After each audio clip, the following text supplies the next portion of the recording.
Di kolom komen video tergiur cuan besar, gini caranya, pada tanggal 24 Juli 2021, ada pertanyaan dari saudara Muhammad Mohsin.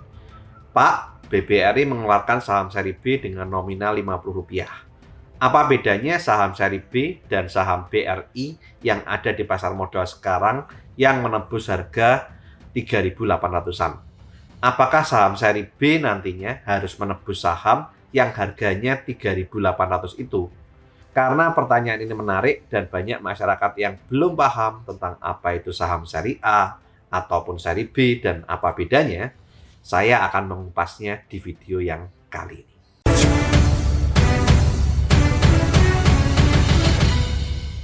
Saham adalah surat berharga yang diterbitkan oleh perusahaan yang menunjukkan bagian dari kepemilikan sebuah perusahaan. Pemilik saham adalah para pihak yang melakukan penyertaan modal di sebuah perusahaan. Jenis saham itu sendiri dibagi menjadi beberapa, yaitu saham seri A untuk perusahaan BUMN dikenal juga dengan nama saham Dwiwarna. Kalau di perusahaan swasta, saham seri A dikenal juga dengan saham preference. Sementara itu, ada juga yang namanya saham seri B atau saham biasa atau dikenal juga dengan nama common stock, yaitu saham yang biasa diperjualbelikan di bursa efek. Setiap lembar saham akan memberikan hak-hak tertentu kepada para pemiliknya, sebagaimana dimaksud dalam pasal 52 Undang-Undang Perseroan Terbatas, yang mana antara lain adalah yang pertama menghadiri dan mengeluarkan suara dalam RUPS, yang kedua menerima pembayaran dividen dan sisa kekayaan hasil likuidasi, dan yang ketiga menjalankan hak lain yang ditentukan dalam Undang-Undang Perseroan Terbatas. Dalam pasal 53 ayat 4 UU PT, perusahaan bisa menetapkan klasifikasi saham khusus yang memberikan hak-hak khusus kepada pemegangnya, yaitu ada saham yang dengan hak suara atau tanpa hak suara, saham dengan hak khusus untuk mencalonkan anggota direksi dan atau anggota Dewan Komisaris. Kemudian saham yang telah jangka waktu tertentu ditarik kembali atau ditukar dengan klasifikasi saham yang lain. Saham yang memberikan hak kepada pemegangnya untuk menerima dividen terlebih dahulu dari pemegang saham klasifikasi lain atas pembagian dividen secara kumulatif atau non-kumulatif. Saham yang memberikan hak kepada pemegangnya untuk menerima lebih dahulu dari pemegang saham klasifikasi lain atas pembagian sisa kekayaan perseroan dalam likuidasi. Pada umumnya, perusahaan BUMN dalam anggaran dasarnya menetapkan ada dua jenis saham, yaitu saham seri A Dwiwarna dan saham seri B.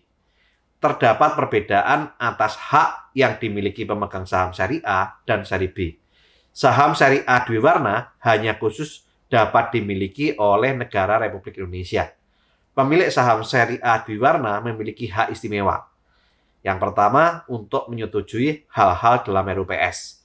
Yang kedua, hak untuk mengusulkan agenda RUPS. Yang ketiga, hak untuk meminta dan mengakses data dan dokumen perusahaan. Yang keempat, untuk mengajukan pencalonan yang mengikat atas calon anggota direksi dan calon anggota Dewan Komisaris. Hak istimewa inilah yang tidak dimiliki oleh pemegang saham seri B. Sementara, saham seri B adalah saham yang dapat dimiliki oleh negara Republik Indonesia dan ataupun masyarakat atau publik pada umumnya. Sementara itu ada juga saham seri A yang disebut juga dengan saham preference, yaitu saham yang memiliki karakteristik gabungan antara obligasi dan saham biasa. Ini biasanya untuk perusahaan yang swasta. Pemegang saham preference memiliki prioritas lebih di atas pemegang saham biasa atau common stock dalam hal dividen, yang umumnya menghasilkan dividen yang lebih besar dari saham biasa dan dapat dibayar bulanan atau kuartalan. Pemegang saham preference memiliki hak terbatas dalam pemungutan suara untuk keputusan manajemen.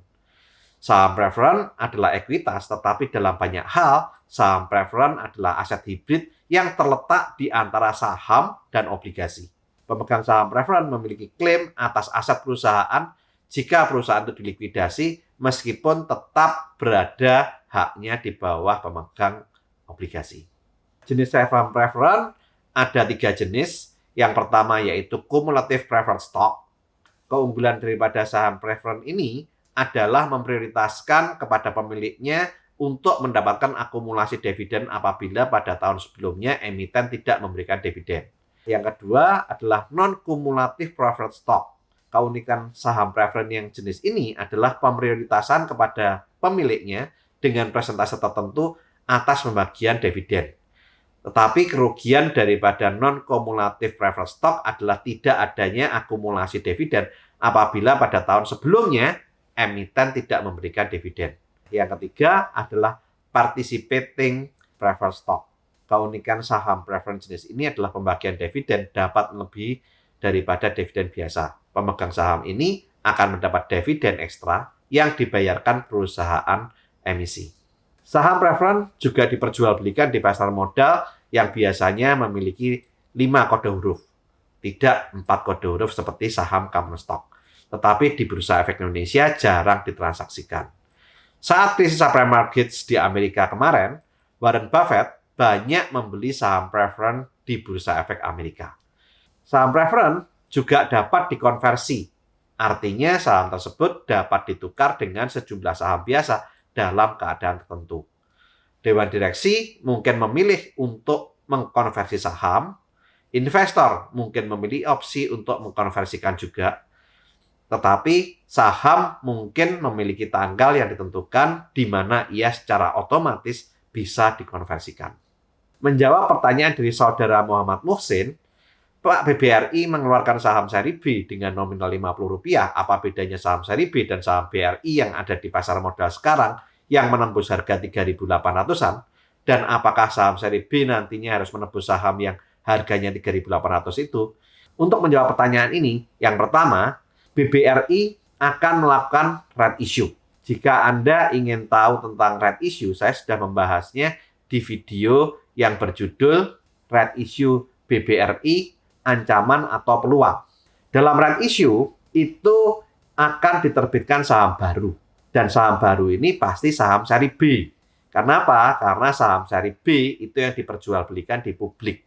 Sedangkan saham seri A atau saham dwiwarna, tadi sudah saya bahas, hanya dimiliki oleh pemerintah Indonesia. Jadi saham seri B itu adalah saham BBRI yang diperjualbelikan di Bursa Efek Indonesia. Pada saat saham BBRI melakukan red issue atau rencana penambahan modal dengan memberikan hak pemesan efek terlebih dahulu, investor yang sudah memiliki saham BBRI mempunyai hak untuk membeli saham BBRI di harga tebus yang ditentukan. Jika investor tidak mau menebus, investor bisa menjual hak tebus atau hak red atau BBRI R yang diperdagangkan selama periode penawaran di hak memesan efek terlebih dahulu. Nah, saya rasa pertanyaan ini sudah saya jawab tentang apa itu saham seri A dan apa itu saham seri B dan apakah Anda mau menebus ataupun tidak. Semua tergantung daripada Anda. Oke, lakukan terus saving, investing, protecting agar hidup Anda makin sip. Saya Tony Hermawan Adikaryo, sampai jumpa di puncak kemakmuran.